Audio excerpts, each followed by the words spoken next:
terra, né? Porque a gente tem Muito, uma terra muito. muito boa. Olha lá, estamos aqui já ao vivo na nossa live de hoje. São quase 14 horas, né? 13h59. Estamos esperando todo mundo entrar. Hoje vamos conversar com o Gustavo Glasser, da Fintech Carambola, e ele vai contar daqui a pouquinho para a gente o que é a Carambola, o que ela faz, né? Mas antes disso, como toda live nossa, falar um pouquinho. Quem quiser depois ter a live completa, é só escrever para o nosso site, danielnenberg.com.br, e vocês vão ter a live completa com o Gustavo e com as outras lives que a gente já fez aqui. Eu já estou ficando craque de live, né, Gustavo? Já tenho aí umas 20 lives nas costas e a gente aprende. Tem dias que dá certo, tem dias que não dá, mas, em geral, é muito, muito instrutivo. Também, ou se quiser, escrevam para o nosso WhatsApp, que é o 98405-5460. 98405-5460, e a gente manda mais informações sobre as lives e sobre o mandato. Dizer que a gente teve ontem uma live super instrutiva à noite, Gustavo. A gente falou com a Natália Pasternak, ela é bióloga, ela falou muito sobre o vírus, e, inclusive, o ex-governador Geraldo Alckmin participou com a gente. Então, foi uma live muito legal. E, no dia anterior, tinha sido com a Laís Bodansky, que é diretora de cinema, fez Bicho de Sete Cabeças, e hoje ela é diretora da SPCine. As duas lives foram muito legais, e a de hoje, com certeza, será também. Aí eu já adianto para todo mundo que, na segunda-feira, às 19 horas, a gente vai ter uma nova live. É uma live sobre racismo e movimento contra o racismo, né, no Brasil e nos Estados Unidos, e vamos ter o Tiago Amparo, da FGV, e a Rosane Borges, da USP. É segunda-feira, 19 horas, um tema do momento em que a gente está discutindo, uma coisa importantíssima, com todas as manifestações nos Estados Unidos, aqui no Brasil, fundamental para a gente discutir. E na quinta da semana que vem, às 18 horas, a gente vai ter uma conversa com o Márcio Rashkortsky. Se eu não falei errado o nome, ele é advogado e é colunista da TV Globo, da CBN, que vai falar um pouco sobre a arte de conviver no isolamento, o que não é fácil, né? A gente tem percebido que conviver no isolamento é bem difícil, seja com a sua mulher, seu marido, com seus filhos, com pai, mãe, muitas vezes amigos, namorado, namorada, mas é muito importante a gente saber como conviver. E queria, só para finalizar essa introdução, dizer que continua aberta a nossa consulta pública para o nosso projeto de lei de negócios de impacto social. Esse projeto de lei, até segunda-feira, quem quiser participar, quem quiser dar sua contribuição, é só ir no nosso site, danielnenberg.com.br, para que possa ser um projeto com várias mãos fazendo. Eu estava conversando com o Gustavo, eu acredito muito, quanto mais gente participar, melhor fica o projeto de lei. Eu acredito muito na transparência, na participação das pessoas, para que os projetos de lei sejam muito mais, relacionados, sejam projetos de lei que saiam do meio da sociedade para eles valerem a pena, para eles, de fato, serem projetos de lei que depois virem lei e que possam ser implementados. Isso só com a participação maior de toda a sociedade. Por isso, você que não participou ainda, vá lá, abra o nosso projeto de lei, a nossa consulta pública, participe, porque vale a pena e vocês vão gostar. É o projeto de lei sobre negócios de impacto social, e hoje a gente vai falar um pouquinho aqui com o Gustavo sobre isso. Queria falar muito rapidamente sobre o tema de hoje, né? A gente está falando aqui também sobre negócio de impacto social, e queria falar sobre a questão de cidades inteligentes e humanas, né?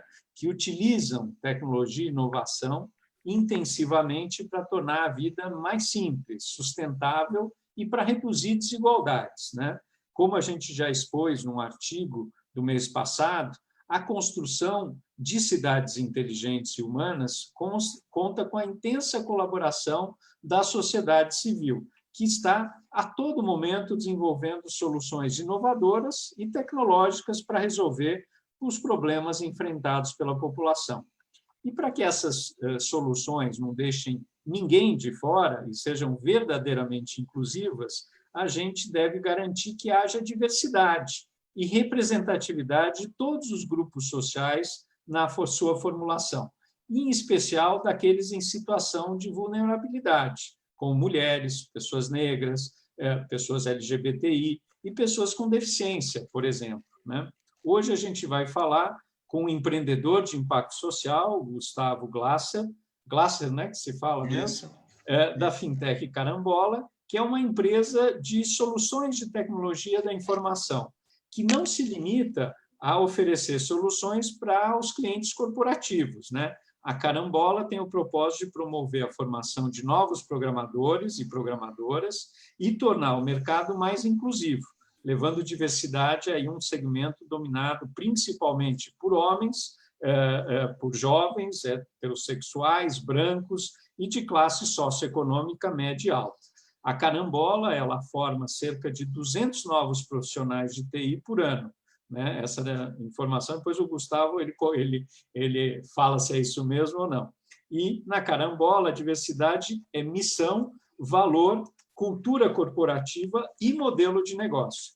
Então, sem mais delongas, quero aqui dar as boas-vindas ao Gustavo, dizer que é um grande prazer estar com ele aqui e passar a palavra para ele. Obrigado por estar com a gente, Gustavo. Boa tarde. Obrigado, Daniel. Obrigado. É um prazer estar aqui. A Carambola, como você disse, a gente é uma empresa de educação que tem tentado se colocar num mercado que tem um paradoxo engraçado. A gente tem uma quantidade enorme de vagas num país com uma quantidade imensa de desempregados. Então, não só no Brasil, mas esse é um problema que acontece no mundo inteiro. O mercado de tecnologia não consegue resolver o problema de vagas, porque as empresas estão se transformando, elas estão criando seus modelos de negócio e as empresas estão se transformando em empresas de tecnologia. A gente está passando por um processo de transformação digital. E na nossa visão, essa transformação digital, ela é quase o que a gente fez com o departamento pessoal há uns anos atrás, que a gente falou, departamento pessoal não é mais uma área dentro da minha empresa, mas é uma competência, ou gestão de pessoas é uma competência que a área do financeiro tem que saber, a área de negócio tem que saber, e todas as áreas da empresa tem que saber. Tecnologia está acontecendo a mesma coisa. Então, tecnologia não é mais uma área, mas é uma competência que a empresa tem que ter, uma vocação.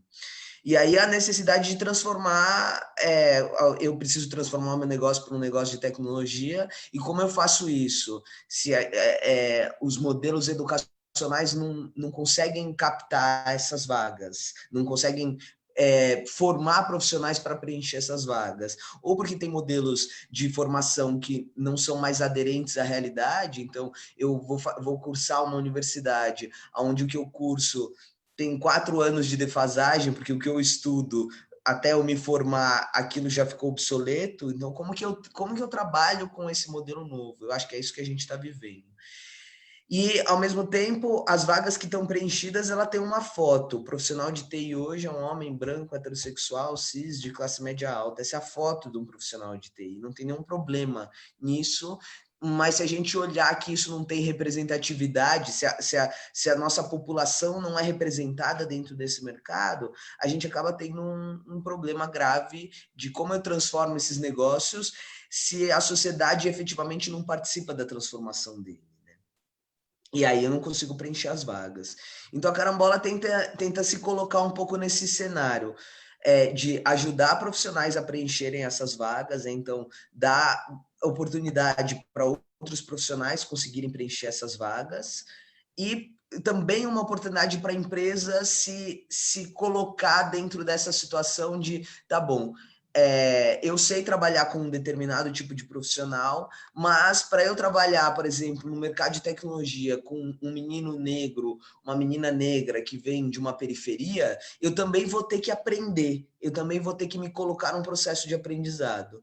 E eu acho que é esse o maior diferencial que a Carambola tem, que é tentar tirar um pouco do peso dessa população que já é vulnerável, de pessoas que já têm uma dificuldade de acesso a esse mercado e ainda que o mercado cobra que ela se responsabilize totalmente pela entrada nesse mercado. Então, eu preciso ter o melhor curso, eu preciso ter a melhor formação, eu preciso ter a melhor, mas eu não tenho uma oportunidade de emprego. Então, como é que eu entro nesse mercado?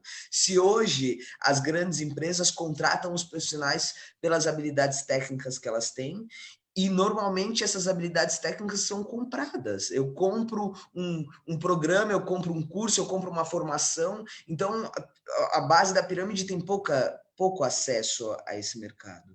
Então, a gente conseguiu criar um modelo de educação invertido. O que a gente faz?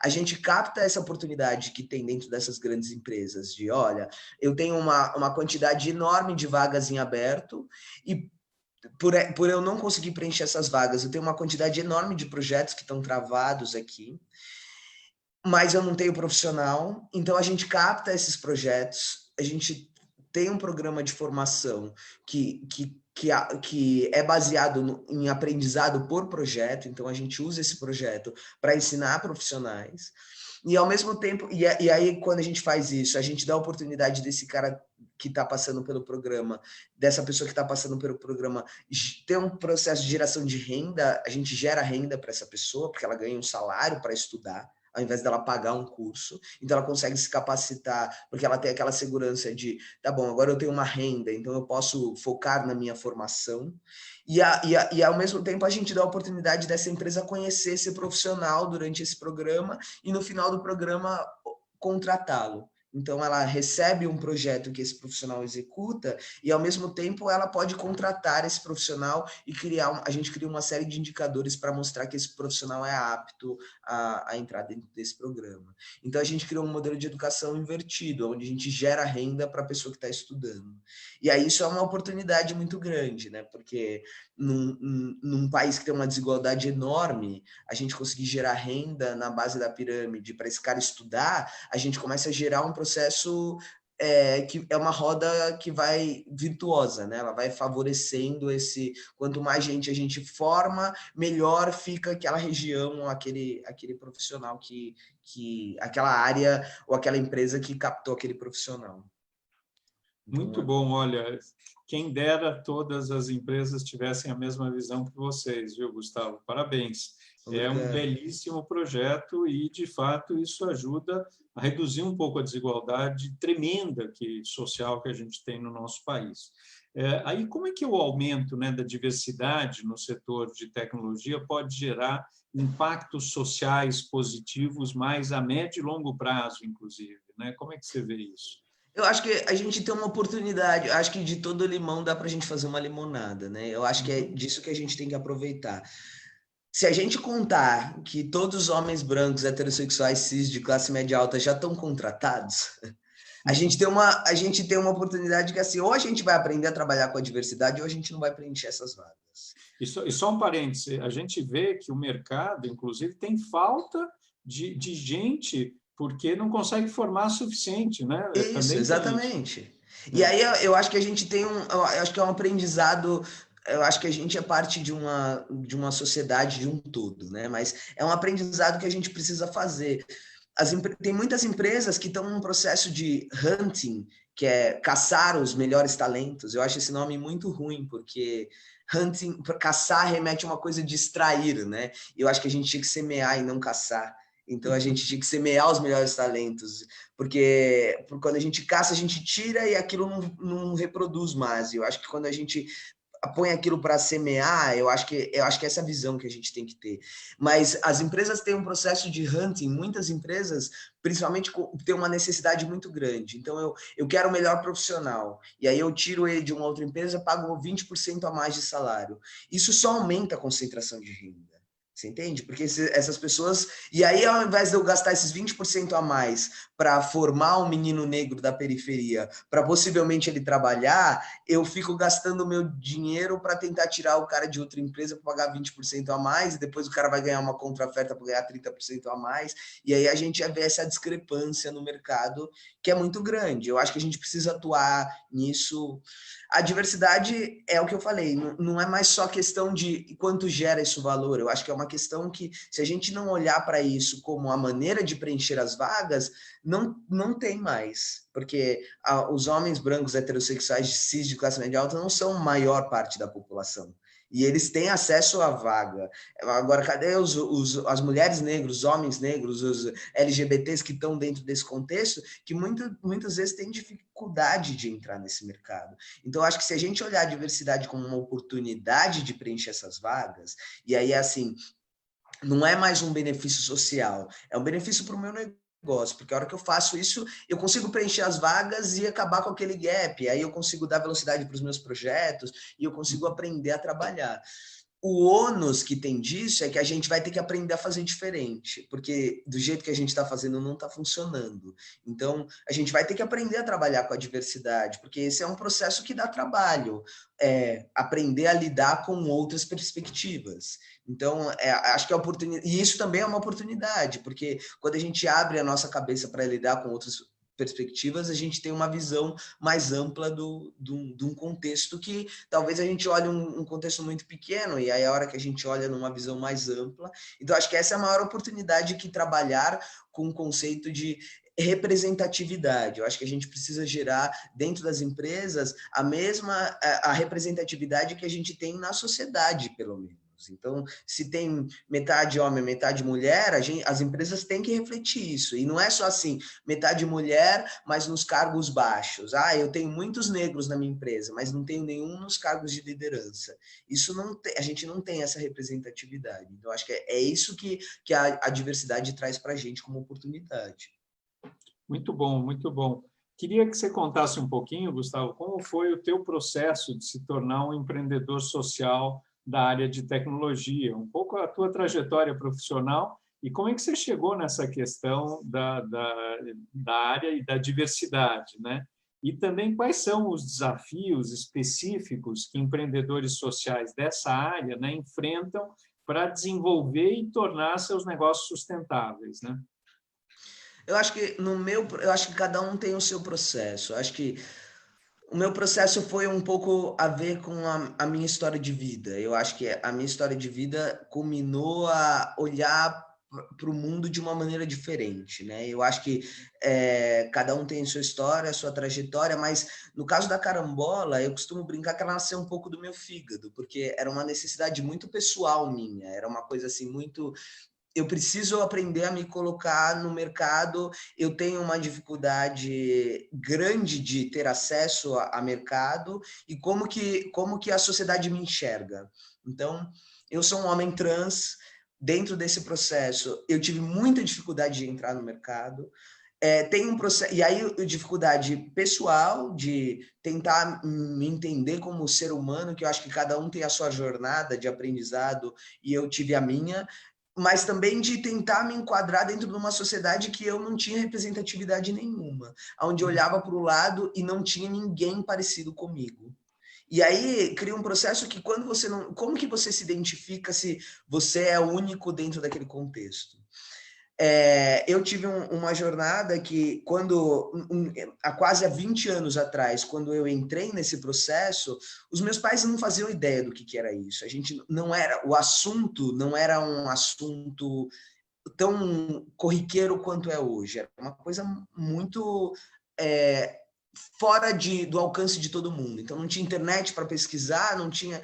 Então, quando eu tive essa conversa com os meus pais, eu brinco que os meus pais, a inovação está no meu sangue, né? Eu trabalhei com inovação desde muito cedo. Porque quando eu contei isso para os meus pais, o meu pai falou assim, da onde você tirou essa ideia? Eu acho que foi uma ideia inovadora, assim. E eles também inovaram, porque eles tiveram um processo que foi diferente. Naquela época, os pais tinham mania de mandar os filhos embora de casa. E comigo foi diferente. Comigo, eles foram embora de casa. Então, eu me vi um jovem de 18 para 19 anos, sem formação técnica nenhuma, completamente desamparado de tudo. Então, você imagina assim, se os meus pais me receberam dessa forma, como o mundo me recebe? Não recebe. A percepção que você tem é como o mundo me recebe. Uhum. Então, eu tive um processo de... Eu fui trabalhar como garçom, eu fui trabalhar cortando mato, eu fui trabalhar carregando caminhão de mudança, com qualquer coisa que eu pudesse ter uma renda. E aí, eu ganhava R$30 por dia, eu trabalhava 3 dias por semana, era o dia de eu ir comer e trabalhar, e o dinheiro acabava. Daí eu encontrei um amigo que estava estudando tecnologia e estava indo comprar um carro. E eu falei, cara, como você está indo comprar um carro? Ele falou, eu sou programador. E eu falei, legal, como eu faço isso amanhã? Porque eu não quero, eu quero sair dessa realidade. E aí eu entrei no mercado de tecnologia e aí eu tive a vida, uma mudança radical de vida, que é o que a gente presencia hoje nas turmas que acontecem aqui na Carambola. É, e aí eu lembro que uma vez eu encontrei um médico, ele falou: sabe qual que é o problema do brasileiro? O brasileiro não sabe fazer, a gente não tem educação financeira. Deixa eu te ensinar uma coisa. Você precisa guardar 50% de tudo que você ganha. E eu falei assim: e quando eu ganho 25% de tudo que eu preciso? Como que eu faço essa conta? Você entende? Não tinha, a conta não fecha. Então, como é que eu preciso guardar 50% do que eu ganho, mas quando eu não ganho o suficiente nem para sair daquele processo de comer e me transportar, e aí o dinheiro acaba? Então, como é que eu estudo? Como é que eu me formo? Como é que eu entro? Eu entrei num curso gratuito e aí comecei a me desenvolver no mercado de tecnologia. Quando eu comecei a contar minha história, as pessoas falaram: Nossa, você tem uma história muito forte. E aí eu pensei assim: tá, mas quantas pessoas não tiveram as oportunidades que eu tive? Porque eu sou um privilegiado.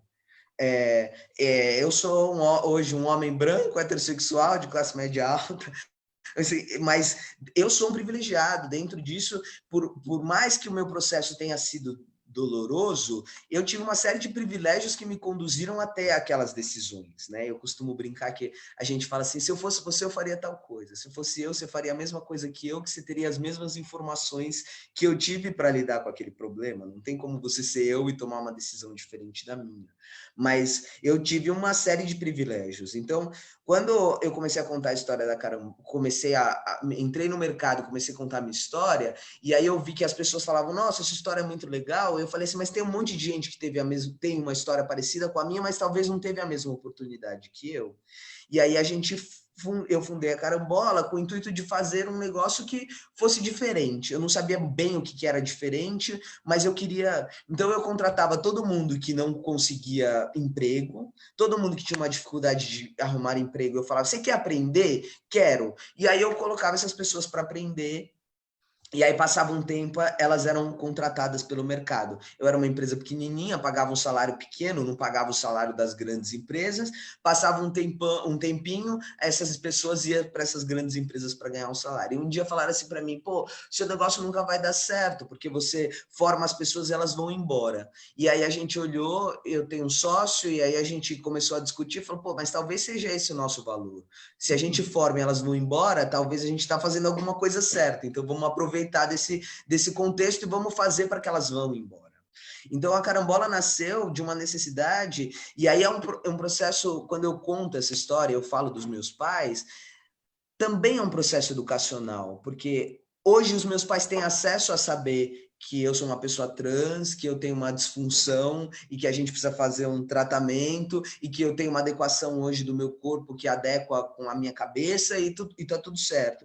Mas há 20 anos atrás esse assunto eu era uma aberração, você entende? Então, assim, é um processo educacional. Então, a Carambola tem, quando a gente fala que a gente é uma empresa de educação, que eu acho que agora não é mais só a gente separar. Acho que o problema é quando a gente vira um empreendedor social, a gente começa a olhar para as coisas de uma forma muito mais ampla e muito mais sistêmica. Então, assim, quais as caixas que englobam? Então, um programador não é só uma escola de programação que aprende a programar. Eu preciso ensinar esse profissional. Se ele é uma minoria, se ele é uma minoria em representatividade, porque muitas vezes não é minoria, mas em representatividade nesse mercado, como que eu dou confiança para que ele se sinta representado e tenha força de lutar pelos direitos dele dentro de um mercado que hoje não enxerga esse profissional? Então, todo esse aspecto que a gente faz.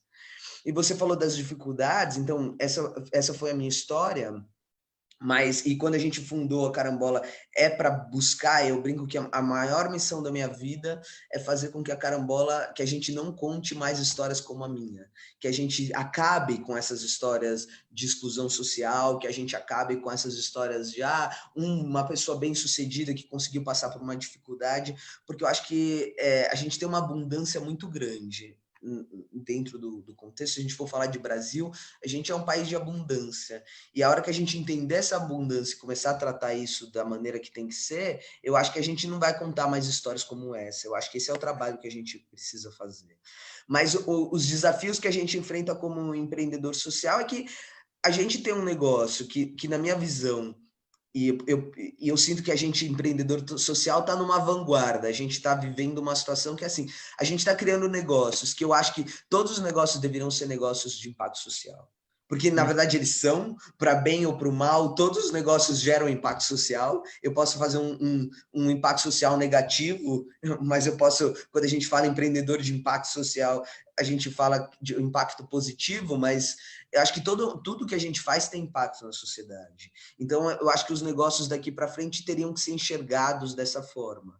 Então, a gente tem dificuldades de tentar explicar o que a gente faz. Então, vocês são uma ONG, vocês são um negócio, vocês têm lucro, mas vocês não têm. Então, tem todo esse aspecto que está tudo bem, porque a gente está vivendo uma curva de aprendizado de todo mundo, mas também de mostrar que essa solução é uma maneira viável economicamente. Acho que o maior desafio que a gente tem existe um novo modelo que a gente está criando. Assim, vamos criar negócios que gerem impacto positivo na sociedade e que com isso todo mundo se beneficia, não é só a pessoa que passa no programa da carambola, porque indiretamente quando uma pessoa passa no programa da carambola, hoje, para cada real investido na carambola, para cada real que a gente aplica nos modelos, a gente retorna 21,6 vezes isso de renda para as pessoas que passam no programa. Então, a gente joga 21 vezes a quantidade de reais que a gente investe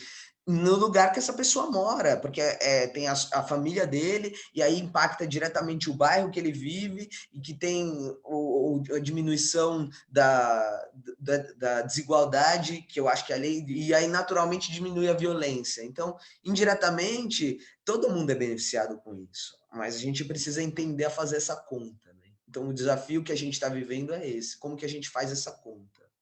Não, primeiro, muito bonita a tua história, viu, Gustavo? Obrigado. Segundo, muito legal o trabalho que vocês fazem, que é trabalho, como você disse, que todas as empresas deviam se preocupar com a questão do impacto social, né? A gente está vendo um pouco na pandemia mais gente se preocupando. Sim. E uma rede de solidariedade maior, mas vocês fazem um trabalho belíssimo. Estão chegando aqui várias perguntas, eu gosto sempre de ler algumas perguntas, que tem algumas muito legais, né? O Jonas aqui pergunta, como é que você consegue resistir tanto tempo no mercado, né? Como a carambola conseguiu se estabelecer no mercado propondo valores fora do padrão, né? Você encontrou muitas resistências? Eu acho que sim. Quando a gente decide ser empreendedor, a gente tem que criar uma casca, né? Porque a gente vai vivendo esse processo, é uma coisa. Então, por exemplo, eu dedico a minha vida a isso, assim, tudo que eu tenho na minha vida é dedicado à carambola, assim, tudo que eu tive todo o dinheiro que eu ganhei na vida eu investi na carambola, toda a dívida que eu fiz para investir na carambola, e aí a gente tem um processo porque a gente acredita que essa é a maneira que tem que fazer.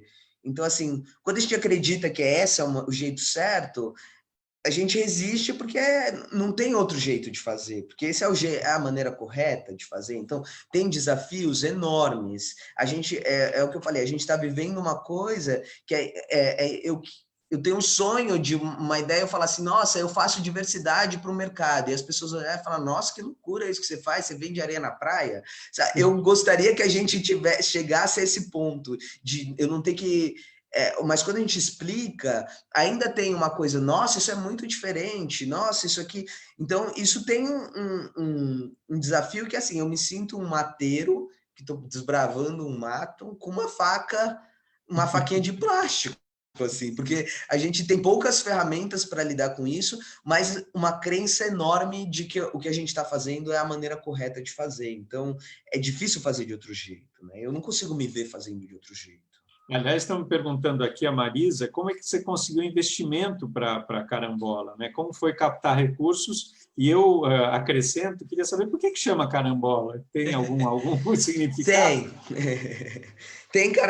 Tem carambola porque eu tenho um jeito de pensar que assim, sonhar grande é igualzinho sonhar pequeno, dá o mesmo trabalho. Pensar grande. Quando a gente sonha grande, os desafios parecem menores, né? E aí a gente vai ser a maior empresa de educação do mundo, eu não tenho dúvida disso. E a carambola porque maçã já tinha. Quando a gente foi comprar, a maçã já estava comprada. Então a gente comprou carambola e aí seguimos. Muito É, legal. mas Agora, foi difícil conseguir investimento para a Carambola, né? Como é que foi captar recurso para... o processo de investimento ainda é complexo, tá? Tá. A gente captou recurso de investidores anjos que acreditam no nosso propósito, no nosso valor, mas a gente ainda está criando, acho que um ecossistema de impacto e os negócios de impacto é, a gente percebe isso, a gente está vivendo o dia a dia desses negócios, né? Porque a gente, o maior valor que a gente gera é, por exemplo, igual isso que eu falei, a maioria das pessoas que passam pelo programa da Carambola tem renda familiar menor que 2 salários mínimos. E eles passam por um programa de 4 meses e terminam o programa com uma oferta de emprego. Na turma passada, 100% das pessoas foram contratadas, com salários entre R$ 4.700 e R$ 6.200. Então, a gente triplica a renda familiar em 4 meses.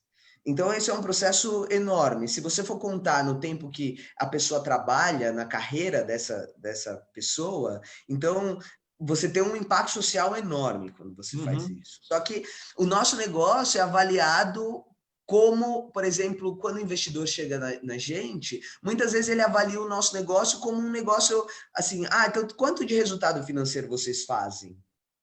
E aí a gente, muitas vezes, não é tão atrativo quanto um negócio que gera zero impacto social. E aí ele Uhum. fala, mas o outro negócio gera zero de impacto social. A gente ainda não conseguiu criar uma medida financeira para esse impacto social. Então, é difícil porque a gente é cobrado em estratégias de como a gente vai para o mercado, estratégias de go-to-market, estratégia de value proposition, de proposta de valor, todas essas estratégias, a gente é cobrado como uma empresa que não precisa dar resultado social, e além disso, a gente ainda precisa gerar o resultado social. E esse resultado, na ponderação de valor para esses investidores, é muito pequeno ainda, na nossa percepção, tá? Então, assim, eu faço um impacto, mas vocês têm uma série de desafios. Sim, mas a gente está gerando um impacto num volume. Mas vocês precisam o Uber, mas nós não somos o Uber. A gente é outra coisa que não é o Uber, entende? A gente é outra, mais o não sei o que, o Facebook. Assim, você está comparando um negócio como a carambola, como uma estratégia de, mas é parecido com. É difícil isso, porque o ser humano faz associações, né? Então, para as empresas de impacto social, a maior dificuldade é que ainda não tem a gente deveria conseguir bolar uma maneira de colocar valores, tangibilizar um pouco esse valor de impacto social. Não sei como, mas a gente precisa conseguir fazer isso, porque aí fica mais fácil para o investidor profissional olhar para um negócio desse e falar, nossa, não gera o mesmo valor que aquela empresa X, mas quando a gente põe a ponderação do impacto social, gera 6 vezes mais que aquela empresa. Mas Uhum. hoje e aí tem que olhar e falar, tá bom, então eu vou colocar meu dinheiro num negócio desse. Mas hoje ainda tem é como se a gente fosse um apaixonado pela causa e que a gente não trabalhasse profissionalmente naquilo. Mas na verdade o nosso negócio é fazer negócios que gerem resultados financeiros, que gerem lucro, porque numa sociedade capitalista o processo de geração de lucro de uma empresa é essencial, e no nosso também tá tudo bem. Só que qual é o outro valor quando a gente põe o resultado social? Acho que essa conta a gente precisa conseguir fazer. Então, o processo de investimento ainda é muito difícil por esse ponto, entende? Porque assim, a gente ainda precisa explicar como uma empresa tradicional, e aí tem tem a cereja do bolo, que é a gente fazer impacto social. E, na verdade, a gente precisa aprender a fazer a conta do impacto social que a gente gera quando a gente investe num negócio, né? E isso não está maduro ainda.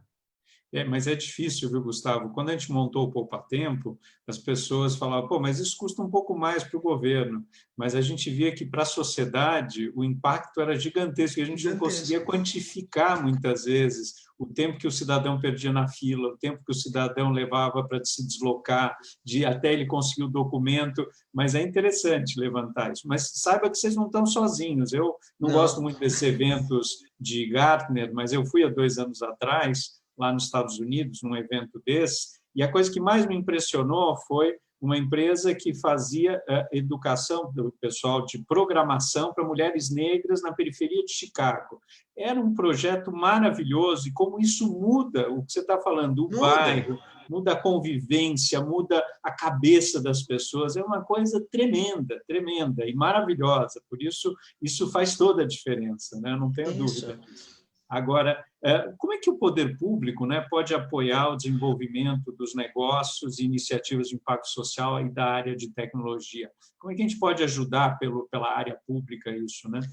Daniel, eu fico pensando que, tentando tangibilizar para isso que a gente estava conversando, esse aspecto, eu acho que o poder público tentar ajudar, por exemplo, criar mecanismos que a gente consiga tangibilizar esse impacto, porque se a gente for fazer uma conta fria, não sei nem por onde a gente começa, mas, por exemplo, se eu for olhar que quando eu aumento a renda familiar de uma pessoa 3 vezes, e aí se a gente pensa numa maneira sistêmica, tá? Se isso vai acontecendo em determinadas áreas, é fato que a economia daquela região que aquela pessoa mora vai melhorar, que a casa daquela pessoa vai melhorar, que a saúde daquela pessoa vai melhorar, que um monte de coisa vai melhorar. E aí existe, acho que, uma conta que hoje é muito, é o que eu falei, está muito intangível, de quanto isso. Qual é a vantagem hoje para um negócio ser um negócio social, além da crença que a gente, empreendedor social, tem de que essa é a única maneira de fazer. Você entende? Então, muitas vezes, eu ainda tenho um ônus ao invés de ter um bônus. Eu ainda tenho todo esse processo e ainda, muitas vezes, não tenho nenhum incentivo, nem financeiro, nem social, para conseguir fazer isso. Eu acho que o poder público, acho que criar ferramentas que consigam tangibilizar esse valor. Não sei se incentivo fiscal ou se a gente consiga fazer um valor monetário que o Estado, eu deixo de gastar com isso porque essa empresa está investindo, e aí porque eu deixo de gastar X, então essa empresa tem um incentivo de tanto, para a gente conseguir justificar isso, porque eu acho que a gente devolve muito para a sociedade. Assim, quando um negócio nasce com a ideia de ter um impacto social, é o que eu falei, normalmente os negócios sociais são complexos de entender, porque eles não resolvem, é igual você falou, eu ensino programação na periferia para mulheres negras em Chicago. Qual é o impacto que teve nessa periferia? Entendi, enorme, porque se você for olhar a longo prazo, com certeza os filhos dessas mulheres foram melhor educados, tiveram mais acesso à educação. Se você for olhar a longo prazo, tem uma série de coisas que a gente olha. Por exemplo, teve um rapaz que passou pelo programa da Carambola na primeira turma, que ele estava 2 anos e meio desempregado, vivia numa periferia de São Paulo, e aí ele descobriu que a esposa dele estava grávida no meio do programa. E quando ele conseguiu o emprego, a gente vê que assim, pô, o filho dele vai ter um acesso diferente do que ele teve, porque a mãe dele não estudou, ele conseguiu ter uma dificuldade para estudar, mas não conseguiu entrar no mercado e agora está colocado no mercado. Qual que é o impacto na vida desse filho dele? Que vai ter uma visão diferente, vai ter uma melhor saúde, melhor alimentação, melhor acesso a um monte de coisa. Então, eu acho que essa conta ainda a gente não arrumou uma forma de fazer. Eu acho que o poder público pode ajudar dessa maneira, criando ferramentas que favoreçam mais esses negócios, para que a gente consiga ter um pouco mais de acesso. Por exemplo, hoje no mercado, uma empresa que nem a Carambola, que é uma empresa pequena, que tem dificuldade de acesso enorme a crédito, um crédito muito caro, muitas vezes que precisa de garantia, E se eu tivesse a garantia, como é que se eu tivesse a garantia, eu não precisava pegar crédito, porque eu tinha, entende? A gente consegue com um custo enorme. E a gente, como empreendedor social, além de carregar, porque é uma coisa que eu percebo em vários empreendedores sociais, a gente carrega um peso social enorme, porque a gente precisa dar certo como empresário e a gente precisa dar certo também para resolver aquilo para a sociedade.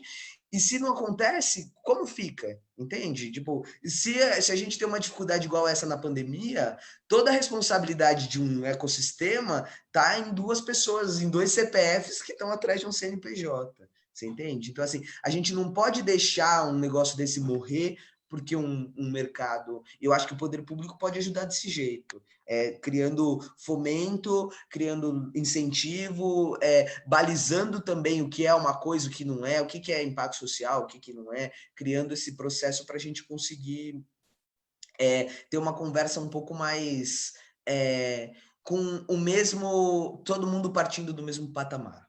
Eu acho que é Muito isso que bom, precisa muito acontecer. bom. Mais uma pergunta aqui para você, Gustavo. A Silvia fala: você acha que a pandemia vai mudar o empreendedorismo? Vamos ter algum legado pós-Covid? Eu estava lendo um artigo esses dias que falava como os micro-organismos moldaram a sociedade, que tipo, várias pandemias levaram a gente para a direção. Se é que a gente pode falar que tem uma coisa boa disso, porque eu acho que é uma tragédia o que está acontecendo, e ainda mais num país como o Brasil, que tem uma desigualdade enorme, a gente vai sofrer muito com esse processo, e as pessoas e aí eu falo assim, mas os negócios vão sofrer, o meu negócio sofre com isso, mas tem muitas vidas que estão envolvidas, que tem muito menos segurança do que o meu negócio tem, tá? Então eu estou discutindo, mas eu acho que se tem uma coisa boa, eu acho que é o processo da gente talvez, eu não sei se isso perdura, depende um pouco da gente, mas eu acho que está todo mundo tendo uma possibilidade, principalmente nós, os privilegiados que têm internet, que está aqui assistindo live, que eu acho que isso é um privilégio, de tentar refletir qual é a nossa responsabilização sobre tudo que está acontecendo. Porque eu acho que o que falta na gente como sociedade é se responsabilizar. Então, por exemplo, a gente está ficando mais em casa, os privilegiados estão ficando mais em casa com internet, vivendo assim, começar a se responsabilizar como um todo. Eu acho que o legado que a gente deixa assim, acho que a gente tem que começar a se perguntar para onde vai o lixo que eu uso? Para onde vai essa máscara que eu jogo no lixo? Da onde vem essa máscara que eu estou comprando dali? Da onde eu vou favorecer comprar do mercadinho aqui do lado? Porque se o cara falir, é, é pior para mim, porque o negócio dele fica pior. E aí, então, eu acho que a gente tem que olhar um pouco mais. Eu acho que se a gente tiver uma coisa boa para tirar disso, é se responsabilizar um pouco mais pelo processo de tudo que está acontecendo. Então, a gente viu, dentro dessa pandemia, que a gente conseguiu diminuir a poluição, que o lugar que era sujo ficou limpo, mas ao mesmo tempo a gente vê que tem gente que não consegue ficar em casa porque mora num cômodo 16 pessoas. Você entende? Então, assim, que horas que a gente se responsabiliza por isso também? Porque é um pouco do que eu vejo que está acontecendo no mundo. Está todo mundo tentando discutir a cura da doença e tem que ser de uma forma sistêmica, porque se na Europa eles acharem uma cura e só se eles fecharem as fronteiras, porque se o Brasil tiver todo mundo contaminado, a gente vai continuar contaminando o mundo. Então, a solução para esse problema é uma solução para todo mundo. Então, ou vai ficar todo mundo bem, ou o pessoal dos Jardins entende que o pessoal do Paraisópolis tem que ficar bem, senão isso daqui não vai passar. E aí a gente se responsabiliza sobre isso. Então, tá bom, como que o pessoal dos Jardins consegue distribuir um pouco dos privilégios que tem, que muitas vezes não são só conquistados por mérito, não estou discutindo o mérito, mas que tem uma coisa que aconteceu ali, como que a gente distribui esses privilégios, porque senão você não vai poder sair sem máscara, porque o cara que está ali, a moça que vai limpar a tua casa, a família dela inteira está doente. Entende? Então, eu vou ficar inseguro porque a gente está vivendo uma situação. Então, eu acho que essa responsabilização, se a gente souber olhar para isso, eu acho que é uma coisa boa que a gente pode tirar desse processo. Não, e que tudo está interligado, né, Gustavo? Isso que a gente Isso. tem que perceber. Aliás, você falou bem, né? A gente fica imaginando, eu vejo meus filhos, por exemplo, têm computador, têm acesso à internet, tem um cômodo para cada um fazer as suas lições. Imagina as pessoas que moram 10 no mesmo cômodo, não têm Isso. inclusão digital, não têm computador, têm mais de um filho. Como é que essas crianças estudam, né? Elas já partem de um pressuposto que é muito diferente da classe média. Então, ou a gente enxerga isso e começa a achar soluções para isso. Eu acho que o que a pandemia fez foi também escancarar ainda mais a Escancarou. nossa desigualdade social e mostrar os problemas nus e crus, né? A gente precisa achar solução não só para a cura do vírus, mas para essa questão, que é uma enorme desigualdade e acessos totalmente desiguais para pessoas que têm uma criatividade, podia estar fazendo tanta coisa e que não conseguem porque não têm acesso, né? Não Eu tem tenho acesso. levantado uma bandeira de inclusão digital tremenda, que eu acho que a gente precisa.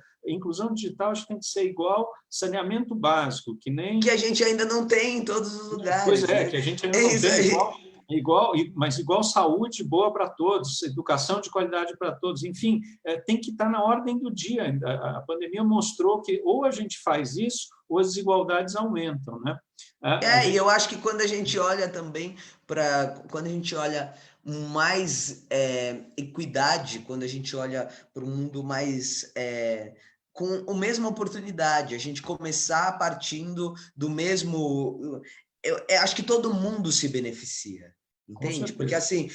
assim, você fica mais seguro quando a periferia, que não deveria nem mais existir, não deveria nem ter esse nome, mas porque a gente está falando no século XXI, a gente está discutindo gente que não tem acesso à água, entende? Ao mesmo tempo que a gente está discutindo inteligência artificial para ir para Marte. Então, são dois planetas diferentes dentro de um planeta. Eu acho que é essa discussão que a gente tem que chegar ao ponto, que assim, quanto é nosso papel como sociedade, porque a gente é um organismo, a gente é uma coisa só. Imagina que a gente está no mesmo corpo, a gente está no mesmo planeta. Se a minha unha do pé ficar podre, eu vou ficar com febre, você entende? O meu estômago não vai ficar bom. Então, eu acho que a gente precisa entender a gente como uma. Então, assim, eu preciso que tudo esteja bom. Eu preciso que o sistema inteiro, como um todo, do dedo do meu pé até o fio do cabelo, esteja bem para eu estar bem. E eu acho que é esse processo que a gente tem que imaginar de uma sociedade. Como eu faço isso? Acho que cada um tem um papel. E a gente se responsabilizar. Acho que se a gente aprender nessa pandemia que a gente precisa se responsabilizar pelo outro, que a gente precisa se responsabilizar de que a gente precisa se cuidar para agora para eu visitar a minha família eu preciso me cuidar. Então essa é uma responsabilização. Agora eu preciso entender que eu preciso me cuidar, porque senão nem o menino da comida consegue chegar aqui na minha casa. Então eu acho que a gente entendendo isso, tudo melhora. Eu acho que esse é o desafio que a gente tem das próximas gerações. Muito bom. Você tem uma super consciência social, viu, Gustavo? Parabéns, viu? Obrigado. Diga uma coisa, a gente já está chegando mais para o nosso final. Que conselhos você daria para quem quer começar a ter um empreendimento social na área de TI? Né? Que erros você cometeu e não gostaria que outras pessoas cometessem, que você pudesse dar dicas nesse sentido, né? Eu acho que erros, eu acho que depende um pouco da nossa história. Eu acho que tem coisas que é muito ruim quando a gente parte, tipo, então tá bom, se você fez isso, o outro vai fazer. Eu não sei se eu vejo dessa maneira, mas uma coisa que eu aprendi, que eu levo para minha vida, assim, eu acho que primeiro a gente precisa trabalhar o nosso emocional muito bem. Eu acho que essa foi a primeira coisa que eu negligenciei dentro do meu negócio. A gente precisa olhar para a gente um pouco, porque muitas vezes eu pus o meu negócio na frente e ali fiquei doente porque o negócio não foi bem. E eu acho que a gente que é um empreendedor social, a gente está muito ligado ao nosso CPF, está muito ligado ao CNPJ, porque a missão que a gente escolheu da nossa vida é fazer aquilo daquele jeito. Então, eu pessoalmente tenho uma característica muito forte, assim, eu levo o meu negócio muito, é isso a maneira que a gente precisa fazer, é isso que eu acredito, e muitas vezes o mercado não está pronto para aquilo, ou muitas vezes, às vezes eu estou cometendo um erro e não estou enxergando. Então, acho que cuidar da gente é a primeira coisa que a gente tem que fazer. porque parece óbvio, mas não é. A gente esquece, a gente fala muito do negócio. Ah, eu quero ajudar o outro, eu quero ajudar o outro, ajudar o outro. Para a gente ajudar o outro, a gente precisa primeiro estar seguro, a gente primeiro precisa estar bem, a gente primeiro precisa estar com uma segurança emocional para a gente conseguir pensar em ajudar um outro, porque senão você num buraco de lama agarrando o outro, a única coisa que você vai fazer é puxar ele para dentro.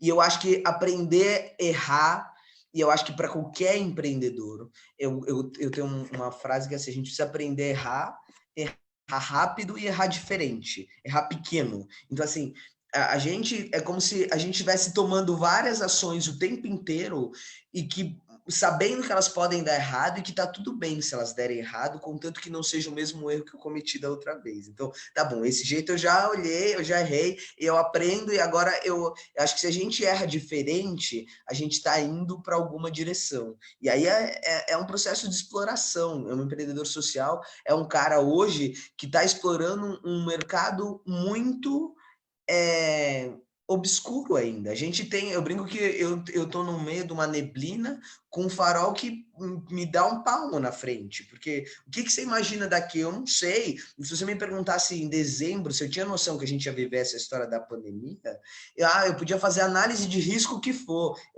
Os investidores precisam fazer um documento com os riscos do negócio. A gente faz isso há muito tempo. E nunca nem sonhava, nem no risco, tipo, mínimo de acontecer, tinha uma pandemia. Entende? Então, assim, a gente está num cenário que a gente tem um palmo de visão na nossa frente. Então, se a gente aprende a errar e errar diferente, eu acho que aí pelo menos a gente consegue começar a tatear para entender que talvez o benefício que a gente vai colher não é essa geração. Não sou eu que vou, talvez, ver o fim da desigualdade no mercado de TI. Talvez é a próxima geração que vai colher esses frutos. Quando a gente enfrenta, quando a gente abre um negócio social, muitas vezes é para deixar um caminho para outras pessoas virem e acharem soluções melhores que a nossa.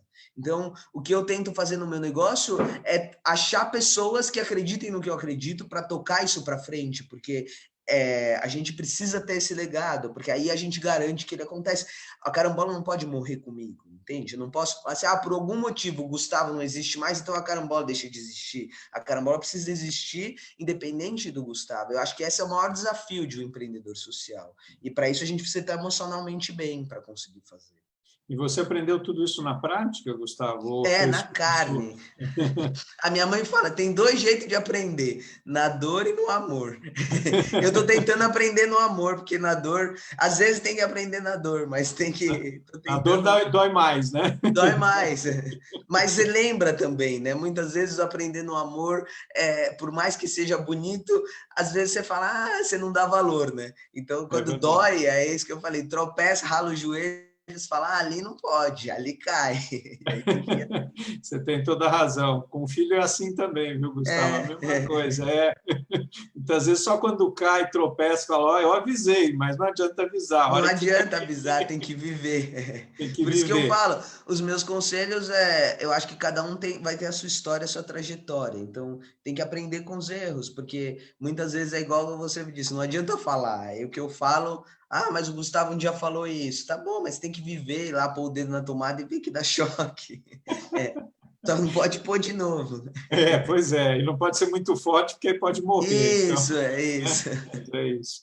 Gustavo, foi um grande prazer estar aqui com você. Obrigado. A gente já está aqui há mais de 50 minutos, estamos acabando a nossa live. Quem gostou da live, né, pede no nosso site, danielnemberg.com.br.